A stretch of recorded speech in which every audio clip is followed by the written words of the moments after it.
حضرت عبداللہ ابن عمر رضی اللہ تعالیٰ عنہ بیمار ہو گئے، شدید علیل تھے، طبیعت مبارک میں کمزوری آ گئی، کچھ کھانے کو دل نہیں کرتا تھا، گھر والے بار بار کہتے کچھ کھا لیجئے کچھ کھا لیجئے، نہیں کھاتے تھے۔ بالآخر حضرت نافع آپ کے غلام تھے، ان سے کہنے لگے کہیں سے مچھلی مل جائے نا تھوڑی سی تو میں کھاؤں گا۔ تو کہتے ہیں میں سارے مدینے میں ڈھونڈتا رہا، مچھلی نہ ملی، اگلے دن بھی ڈھونڈی تو نہ ملی، تیسرے دن بھی ڈھونڈی تو نہ ملی، تو فرمانے لگے یار بس چھوٹی سی خواہش ہے، کوئی فرض نہیں ملتی تو رہنے دے۔ کہتے ہیں چوتھے دن مچھلی مل گئی، میں 1.5 دینار کی مچھلی لا کے حضرت عبداللہ ابن عمر رضی اللہ تعالیٰ عنہ کے سامنے جو مچھلی رکھی تو آپ نے لقمہ روٹی کا توڑا تھا، مچھلی کو لگانے لگے کہ دروازے پہ فقیر نے آ کے آواز دی کچھ کھانے کو دو۔ تو حضرت عبداللہ ابن عمر نے روک لیا اور ہنسے۔ کئی دفعہ دے ہم بھی دیتے ہیں پر ہمارا چہرہ دیکھنے والا ہوتا ہے، اتنے ہم غصے میں ہوتے ہیں، دے دیتے ہیں، لیکن جو چھلوٹیں ہوتی ہیں نا چہرے والی وہ گنی نہیں جاتی۔ ہنسے، فرمایا دیکھو میرا اللہ کتنا کریم ہے، وہ مجھے بچانا چاہتا ہے، اٹھا بار دیا جا کے۔ تو خادم اب حکم کا پابند تھا، وہ لیت اللہ تو کر نہیں سکتا تھا، وہ گیا اور جا کے دے آیا۔ فقیر جب سارے محلے سے آٹا اکٹھا کر لیتے ہیں تو پھر ایک جگہ جا کے بیچتے بھی ہیں۔ دے آیا، وہ 2 گلیاں آگے گزرا تو میں پیچھے دوڑا گیا، میں نے کہا سچ بتا کھانی ہے کہ بیچنی ہے؟ وہ کہنے لگا جو بھی سبب لگ جائے کر جاؤں گا، آپ نے دے جو دی ہے۔ تو کہتے ہیں میں نے اسے کہا کہ یہ 1.5 دینار کی میں نے خریدی تھی، اگر تو 2 دینار کی مجھے بیچ دے تو آج کل مچھلی مدینے میں مل نہیں رہی، تو میں اپنے آقا کو دے دوں گا، وہ یہی کھائیں گے، بیمار ہیں۔ تو کہنے لگا جی بسم اللہ، مجھے کیا اعتراض ہے، 2 دینار مل رہے ہیں، 1.5 کی مچھلی، اور 1.5 کی بھی کسی نے نہیں خریدنی تھی، اب تو پک گئی۔ فرماتے میں نے 2 دینار اس کو تھمائے، وہ مچھلی اس سے خریدی اور خرید کر کے میں لا کے حضرت عبداللہ ابن عمر کے سامنے دوبارہ رکھی۔ تو فرمایا یہ کیسے آ گئی؟ میں نے کہا حضور 1.5 کی خریدی تھی اور پھر فقیر کو دے دی، اب اسی سے میں 2 دینار کی خرید کے لایا ہوں، آپ قبول فرمائیں۔ تو فرمانے لگے تم نے اچھا نہیں کیا، اب اس طرح کرو 2 دینار بھی اسے دے اور مچھلی بھی واپس دے آؤ۔ عرض کی حضور کیوں؟ فرمایا تم نے قرآن نہیں پڑھا؟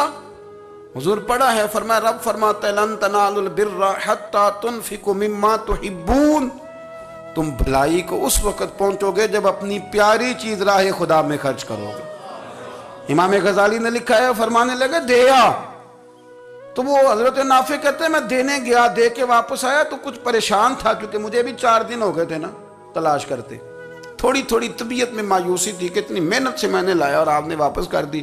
تو حضرت عبداللہ ابن عمر نے مجھے قریب بٹھایا، پھر مجھے تھپکی دی، فرمانے لگے پتر میں نے ویسے بھی کبھی جھوٹ نہیں بولا اور آج کل تو میں ویسے ہی بیمار ہوں، ٹائم ہی نہیں، وقت ہی نہیں، موقع ہی نہیں جھوٹ بولنے کا، میں تجھے سچ بتاؤں مجھے مچھلی کھا کے اتنا سکون نہیں ہونا تھا جتنی اللہ کے راستے میں خیرات کھا کے مجھے سکون ہوا۔ تو تجھے تو میری راحت سے غرض ہے نا کہ مجھے راحت کیسے ہوتی ہے، تو مجھے سکون ملا ہے، راہ خدا میں دے، میں نفسانی خواہش پوری کر لیتا تو یہ میرا نفس کل پھر مجھ سے مچھلی مانگتا، پرسوں کہتا نہیں چھوٹے گوشت کی یخنی بھی چاہیے۔ ہم لوگ الجھ گئے ہیں، بہت بڑے قیدی ہیں اپنے آپ کے، بڑے قیدی ہیں، سارا دن اپنی خواہشات کی تکمیل میں بھاگے رہتے ہیں، بڑے بڑے سونے نوجوان۔ میں ان پہ تنقید نہیں کرتا، مجھے ان پہ ترس آتا ہے، جب میں رات کے اندھیروں میں انہیں ٹیلی فون لے کے چوکوں میں کھڑے دیکھتا ہوں تو مجھے رحم آتا ہے، میں کہتا ہوں دیکھو نفس کی خواہش کے پیچھے یہ کیا مثلاً آخر کیا ہے اس میں، ایک عورت کے پیچھے تباہ کر لیا اپنے آپ کو، یعنی زیادہ سے یہ کوئی مقصود ہے، یہ کوئی مقصد حیات ہے جس کو مقصد بنا لیا ہے؟ میرے عزیز بات کو سمجھ لیں، اتنا خوبصورت آدمی ہے اور اتنا اس کا اونچا قد کاٹ ہے، اور کیا کس کے پیچھے یہ بھاگا ہوا ہے؟ بڑا سمجھدار، دانشور، عقل مند آدمی، ذی روح بندہ، لیکن اس کا سٹیٹس آپ یہ ملاحظہ کریں کہ وہ 20-40 ہزار کی خاطر جھوٹ بولتا ہے، دھوکہ دیتا ہے، فریب اور فراڈ کرتا ہے۔ ہم اپنی نفسانی خواہشات کے پیچھے اس طرح بھاگتے ہیں کہ ہم اصل سے رہ جاتے ہیں۔ میری باتوں کی سمجھ آ رہی ہے آپ حضرات؟ تھوڑا تھوڑا کر کے، ایک ایک کر کے ان کی باتیں کم مانیں۔ وہ ضروری تو نہیں نا کہ سویرے ناشتہ بازار سے اپنی مرضی کا تگڑا کیا ہے، بازار سے لا کے پوڑیاں چنے بہترین کھائے، اور پوڑیاں چنے ابھی کھائے نہیں، شاپر میں ڈالے ہوئے ہیں، اور وہ لے کے ابھی آ رہا ہے تو ساتھ ہی رستے سے گوشت بھی چھوٹا اچھا لگا تو 2 کلو وہ بھی لے آئے کہ پوڑیاں چنے کھاؤں گا اور دوپہر کے لیے گوشت پکاؤں گا۔ وہ پہلے یہ تو کھا لے صاحب، اس سے تو نجات پا لے۔ یہ پتہ نہیں ہضم ہوتا ہے کہ کچھ اور کرتا ہے تیرے ساتھ، لیکن وہ گوشت بھی ساتھ لے آیا۔ یعنی ٹیبل پہ، ناشتے کے ٹیبل پر بیٹھ کے فیصلہ ہو رہا ہوتا ہے کہ ہم نے کیا کھانا ہے، ہم نے کدھر جانا ہے۔ سنگیو یاد رکھو، باتوں کو سمجھو اور غور کرو۔ یہ تھوڑا تھوڑا کر کے جب ہم چھٹکارا حاصل کرنے کی کوشش کریں گے نا، چھٹکارا حاصل کرنے کی، کہیں جگہ سے، کسی جگہ سے اگر آپ کو تنبیہ ہوتی ہے نا، تنبیہ، اس میں بھی بڑا مزہ آتا ہے۔ اس میں بڑا، ہمارے ایک بزرگ تھے، تو ایک دن نا میں گیا تو کہنے لگے الحمدللہ آج میں بڑے سکون میں ہوں۔ میں نے کہا جی وہ کیا ہوا؟ کہنے لگے میں اپنے آپ کو بڑا پیر صاحب سمجھنے لگ گیا تھا۔ تو ایک وابڈا کے کسی آدمی سے کام تھا، تو میرے ایک دوست نے مجھے کہا کہ پیر صاحب اس کو ٹیلی فون کر دیں، سنا ہے آپ کا عقیدت مند ہے۔ میں نے اس بندے کو ٹیلی فون کیا تو کہتا پیر صاحب میں عزت آپ کی بڑی کرتا ہوں پر یہ کام نہیں ہو سکتا۔ کہتے ہیں جب اس نے مجھے کہا نا تو کچھ بھی نہیں، تو مجھے بڑا مزہ آیا ہے، ورنہ میرا تو نفس پھول گیا تھا۔ میں تو سمجھتا تھا کہ جو میں کہتا ہوں ویسے ہی ہو جاتا ہے۔ کہتے اس نے تھوڑا سا نا مجھے لیول میں کیا ہے، مجھے مزہ آیا۔ یہ لوگ نا اپنے اوپر بوجھ ڈالتے تھے، یہ تھوڑا تھوڑا پیچھے ہٹتے تھے، یہ سمجھتے تھے کہ اس طرح تو ہماری تکمیل رہ جائے گی۔ صبح سے شام تک اگر اسی نفس کی باتیں مانتے جائیں گے تو خرابی کرے گا۔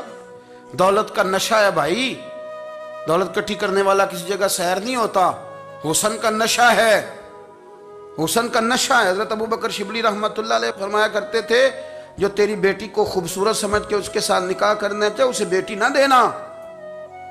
حضرت جی کیوں؟ فرمایا حسن تو تھوڑے دن کے بعد ختم ہو جائے گا، پھر وہ اس کی قدر نہیں کرے گا، وہ تو کہیں اور منہ مارتا پھرے گا۔ حضرت ابوبکر شبلی رحمۃ اللہ تعالی علیہ کی بیٹی خوبصورت تھی، ایک نوجوان کہنے لگا میرا نکاح کر دیں۔ آپ فرمانے لگے پتر تو 1 مہینے کے بعد آنا، کر دوں گا۔ بڑی موٹی تازی خوبصورت صاحبزادی، تو حضرت نے اسے دوائی کھلائی، اسے پخانے لگ گئے۔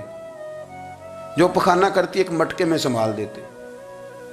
تھوڑا وقت گزرا تو وہ ہڈیوں کا پنجر بن گئی، مہینے بھر میں دست اتنے آئے کہ کمزور ہو گئی۔ تو ابوبکر شبلی 1 مہینے کے بعد نوجوان کو بلایا، فرمایا ادھر آ تیرا نکاح کروں۔ بچی دکھائی تو وہ کمزور بستر پہ پڑی، فرمایا شادی کر۔ کہنے لگا اس سے نہیں میں نے کرنی۔ فرمایا یہ وہی ہے؟ کہنے لگا جی نہیں۔ فرمایا تو کہتا تھا مجھے عشق ہے، کدھر گیا تیرا عشق؟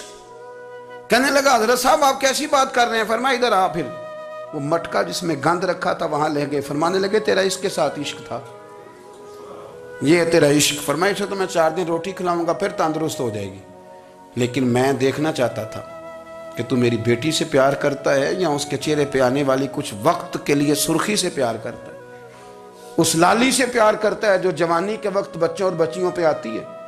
کس چیز کے دل دادا؟ یعنی کیا مطلب؟ نفس کی غلامی، سراسر غلامی، اور پلٹ پلٹ کے اور بڑے بڑے سیانے بندے چھوٹی سی خواہش کے لیے، بڑا سمجھدار آدمی، بڑا سیانا بندہ۔ میں ایک بڑے بزرگ عالم تھے، میں ایک دفعہ ملنے گا تو پائے پکا رہے تھے، خود پائے پکا رہے تھے، تو وہ بڑے پیار کی بات ہوتی ہے نا جی، تو تامت باندھی ہوئی اور بڑی جناب خستہ حالی، اور وہ پائے پکا رہے ہیں۔ تو میں نے ان سے کہا، میں نے کہا حضرت جی پائے تو کسی اور نے بھی پکا لینے تھے، آپ بخاری لے کے بیٹھتے، چلو میری طرح کا کوئی بندہ آپ سے استفادہ بھی کر لیتا۔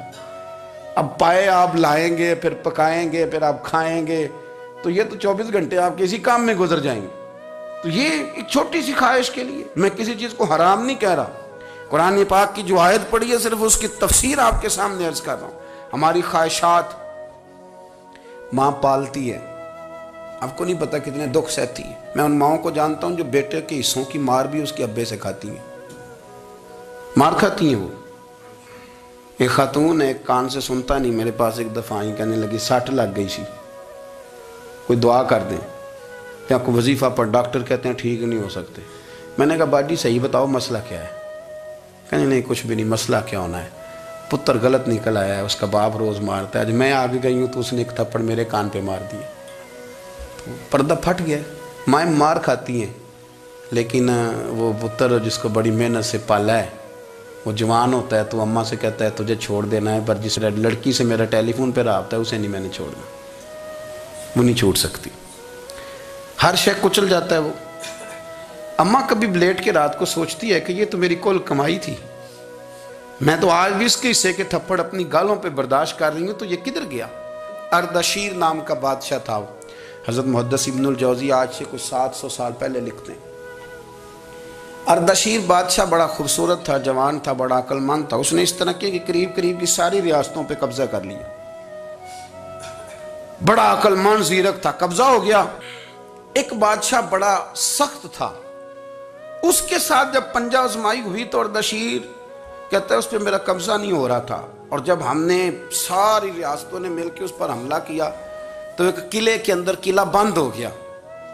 اردشیر بڑا خوبصورت آدمی تھا، بڑا سمجھدار تھا، تو وہ بادشاہ قلعہ بند ہو گیا، اس نے کہا نکلنا ہی نہیں۔ اب وہ اندر بند ہے، یک بارگی حملہ کیا تو وہ بڑا بڑا قلعہ تھا اس میں بند ہو گیا۔ اس بادشاہ کی نا جس پر حملہ کیا، اس کی بیٹی اچانک ایک دن قلعے کی دیوار پہ چڑھی تو اردشیر کے حسن و جمال کو دیکھا تو عاشق ہو گئی،